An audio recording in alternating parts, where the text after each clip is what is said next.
Parashat Bamidbar, we're 1 year after Yetziat Mitzrayim. We've left behind the drama of the book of Shemot, the laws of the book of Vayikra, and we're in the desert. And what happens in the desert? Hashem decides to count the Jewish people to demonstrate his love for our people. All the tribes, other than the tribe of Levi, were counted from Ben Esrim Shana V'Mala, from the age of 20 and above. The tribe of Levi were counted from 30 days onwards, which left Moshe Rabbeinu in a pretty difficult situation.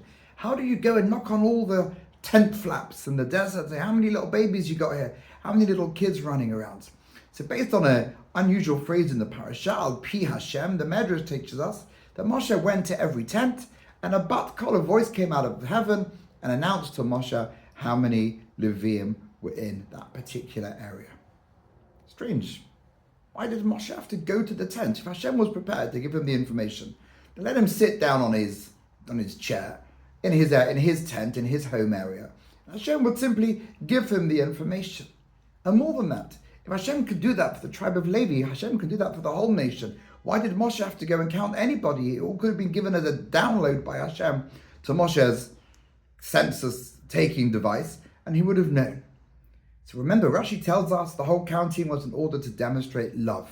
So in order to demonstrate love, you've got to demonstrate it. It's not enough to say, I love you in my heart, but I'm not going to show it to you. So Hashem needed Moshe to go around. He needed him to have a visual to the people and say, hey, why is Moshe here? Oh, the voice is telling him, the bat kol is telling him how many Leviim are here. That's lovely. But Moshe is here because Hashem wants him to show us how much Hashem loves us. So let's make this Shabbat the Shabbat where we demonstrate our love for our nearest and dearest.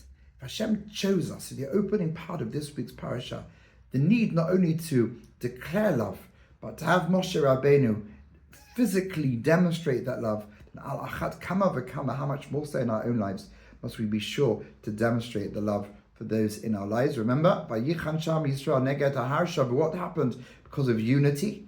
Unity's got to start somewhere. It's not going to start if nobody feels love or wanted.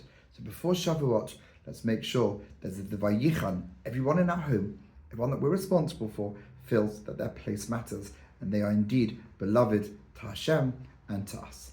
Take care. Shabbat Shalom.